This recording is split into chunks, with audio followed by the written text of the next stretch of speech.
আসসালামু আলাইকুম ভিউয়ার্স, এই যে ডেলিভারি চলে যাচ্ছে 2 জোড়া মুরগি। আর এখানে হচ্ছে কলম্বিয়ান লাইট ব্রাহ্মার বাচ্চা এবং হচ্ছে গোল্ডেন স্যাবরেটের বাচ্চা আছে। আর এই যে বাচ্চাগুলো দেখতেছেন, এগুলো যাবে হচ্ছে ঢাকায়। আমরা এখনই প্যাকেজিং করে দিব। আর আমাদের প্যাকেজিংয়ের সিস্টেমটা হচ্ছে এরকম বক্সে প্যাকেজিং করি আমরা, খুবই সুন্দরভাবে বক্সে, একবার ফুল ফ্রেশ বক্সে প্যাকেজিং করে দিই।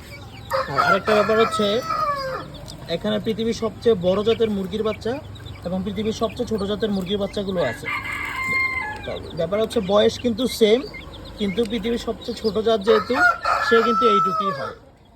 হ্যাঁ, আর এরা যখন ডিম পারে তখন এদের ওজনটা সর্বোচ্চ 600 থেকে 700 গ্রাম পর্যন্ত হইতে পারে, এই যে গোল্ডেন স্যাবরেট।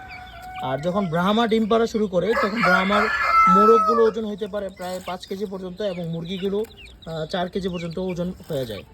এবং অনেক ক্ষেত্রে দেখা যায়, আপনারা অনেকে আমাকে প্রশ্ন করেন যে ভাই, ব্রাহ্মা অনুসারে স্যাবরেটের বাচ্চাগুলো এত ছোটো কেন?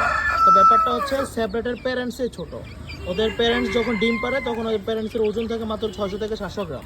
আর ওই জায়গায় ব্রাহ্মার গ্রোথ অনেক ভালো, এবং ব্রাহ্মা হচ্ছে পৃথিবীর সবচাইতে বড় চিকেন, তার কারণে ব্রাহ্মার বাচ্চাও এই টাইপের হয়ে থাকে। ব্যাপারটা হচ্ছে লজিক্যালি এভাবে বুঝে নিতে হবে। দেখেন মাশাআল্লাহ, বাচ্চাগুলো খুবই চটপটে। এই বাচ্চাগুলো এখনই প্যাকেজিং হয়ে যাবে। যে প্যাকেজিংটা খুব সেফলি করি যেন বাচ্চাগুলো সুইসালামতো যায় পৌঁছায়। এই যে দেখেন দেখেন মাশাআল্লাহ, খুব সুন্দর। এই যে এইভাবে প্যাকেজিং হয়ে যাবে এবং বাচ্চা চলে যাবে। ধন্যবাদ।